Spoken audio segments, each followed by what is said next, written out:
مرد کا المیہ ہے کہ وہ عورت سے ہمیشہ محبت کرنا چاہتا ہے، لیکن پرکشش صرف اس کے لیے حسن ہوتا ہے جو ہمیشہ نہیں رہتا۔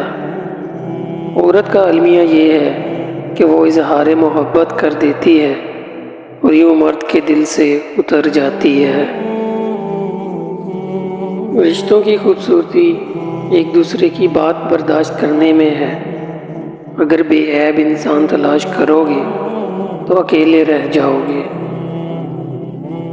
کبھی کبھی عورت بہت مجبور ہو جاتی ہے اس شخص کے سامنے جس سے وہ محبت کرتی ہے۔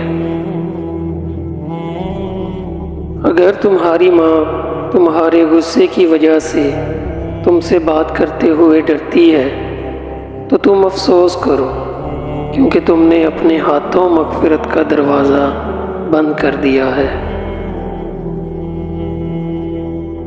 انسان بہت خود غرض ہے، پسند کرے تو برائی نہیں دیکھتا، نفرت کرے تو اچھائی نہیں دیکھتا۔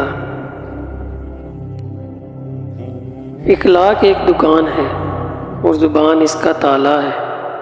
تالا کھلتا ہے تو معلوم ہوتا ہے کہ دکان سونے کی ہے یا کوئلے کی۔ ہر نیا منٹ شروع ہو کر یہ اعلان کرتا ہے، جو شخص بھلائی کرنے کی قدرت رکھتا ہے تو کر لے، اس لیے کہ میں دوبارہ لوٹ کر آنے والا نہیں ہوں۔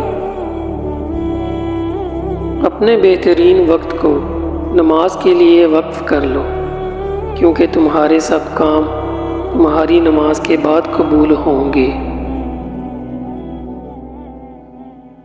حضرت علی رضی اللہ تعالی عنہ سے کسی نے پوچھا کہ انسان برا کب بنتا ہے، تو آپ نے فرمایا جب وہ اپنے آپ کو دوسروں سے اعلیٰ سمجھنے لگتا ہے۔ زندگی استاد سے زیادہ سخت ہوتی ہے۔ استاد سبق دے کر امتحان لیتا ہے اور زندگی امتحان لے کر سبق دیتی ہے۔ کبھی کبھی زندگی کی حقیقتوں کو قبول کرنے کے لیے مضبوط نہیں، بے حس ہونا پڑتا ہے۔ ایسے شخص کو کبھی مت گنوانا جس کے دل میں تمہارے لیے محبت، فکر، عزت اور چاہت ہو۔ ہمیشہ چھوٹی چھوٹی خوشیوں کا استقبال کیا کرو، کیونکہ انہی کے پیچھے محبتوں کا سیلاب ہوتا ہے۔ جو عورت شوہر کے ہوتے ہوئے بھی غیر مرد سے تعلق رکھے، وہ اپنی دنیا و آخرت دونوں برباد کرتی ہے، اللہ کو ناراض کرتی ہے، اور اللہ کی ناراضگی گھاٹے کا سودا ہے۔